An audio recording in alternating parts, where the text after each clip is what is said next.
Hey everybody, welcome back. Today we're going to be going over some of the geographic concerns that you need to be concerned with for your cloud applications. Now let's say that you've taken one of your standard applications, broken it apart into microservices, done whatever you need to do with it to put it up on the cloud. Now all of a sudden you're faced with this new realm of possibility for your application.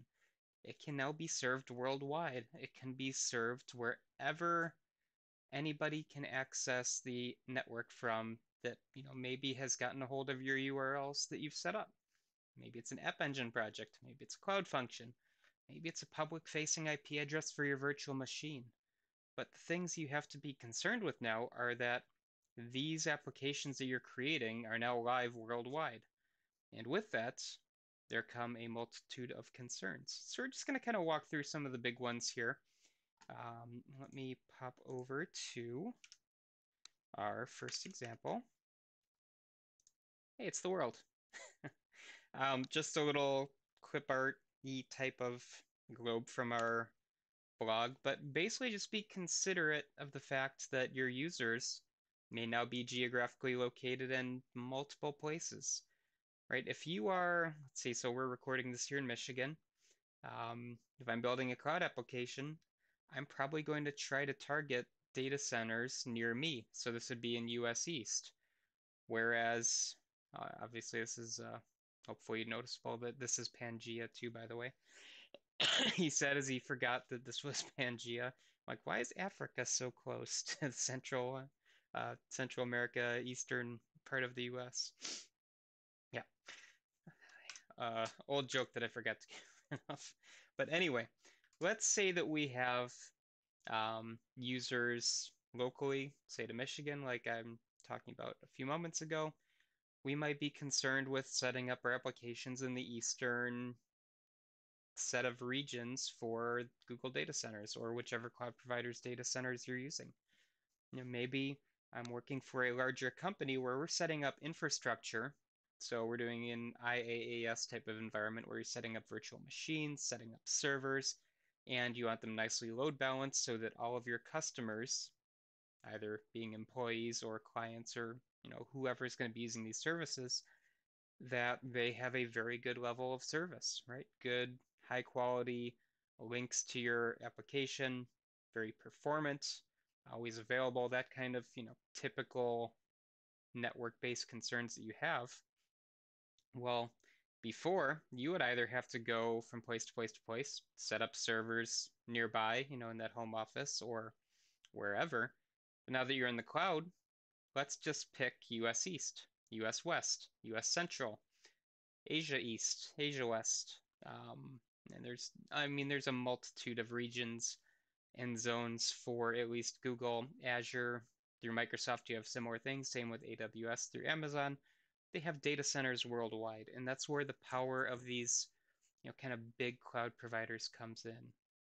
They are geographically spread everywhere, and you are using that infrastructure to build your applications, and you get a really nice ability to spread your services out close to where your customers are, close to where your clients are. Right, so here you're looking at the current view of Google's regions and zones. Um, so we see blue is our current region and zones, white are future planned regions and zones. By the time you see this video, whether it's 2021 or later, this will probably be even larger. Maybe some data centers go offline and get moved. It just kind of depends on whoever your cloud provider is in terms of, what areas they have.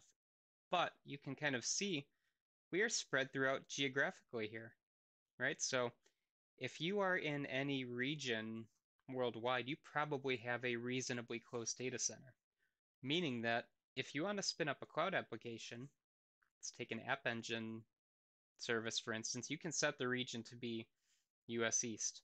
You can set it to be US West, US Central, Europe, all their various zones that they have as well. The key takeaway is that there are options for you geographically. We got a nice little blog post here on all of these regions and zones and all of that fun stuff.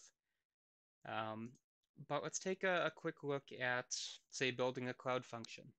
Now, you'll be getting into this when you talk about, or when you start going through the serverless material. But if I want to create a function, and this is indicative of any service on here, this is not limited to Cloud Functions in any way, shape, or form. But I'm going to create a function, so this is my function. How neat. Great function name. I see the region is US Central 1. Hey, here are all the locations that I can have this service be served from. US Central, Iowa, US East, South Carolina, US East 4, Northern Virginia. And obviously, there are different servers per region and zone and all that fun stuff. But Las Vegas, Montreal, Sao Paulo, Belgium, Frankfurt, Hong Kong, Tokyo, worldwide, basically. The key here is that depending on where I set this cloud function to be spawned, it's going to run in that region. Now, is that going to be a problem? Let's say that I set this up to run from Mumbai. Okay, so Asia South 1. I can still access that from here in the US. It might be a little bit slower, but it is still going to be accessible. I just might have a lower quality of service with such a large geographic distance, right? And this is one thing that you would like to consider when you're building up your cloud applications.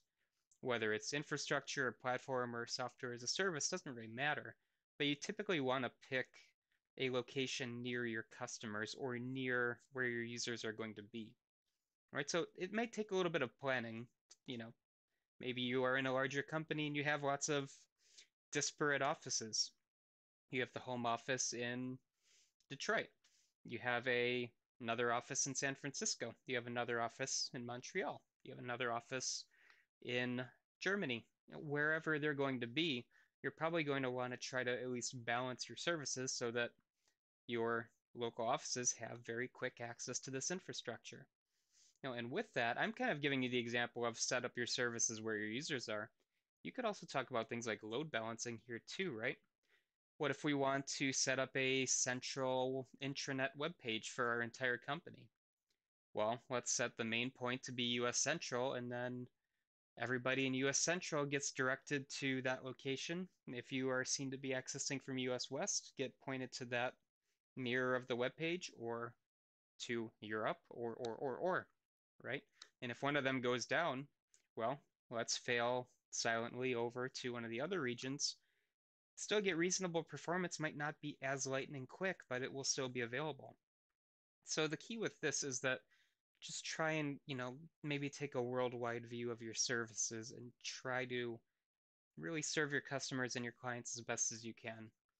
One other thing before we end this video, there's another concern that we have when moving to the cloud. And I am not a lawyer. I'm not going to pretend to be one or spout any kind of uninformed points for you all, but I will link you towards. So this is a government website, Export Controls and Cloud Computing. There's also one from Azure, but basically be considerate of the type of information you are publishing worldwide. There is always the possibility that due to national agreements, whatever is going on in the world, that the services and data that you make available might need to be basically need to be concerned with who is accessing the information. If you are logging into a service from, say, a country that is not allowed to view this information, that could be problematic for you as a company. I'm making zero statement here if it's right or wrong. We are all humans after all, but you don't want to get your company in trouble for some kind of information that is being used by other countries, for instance.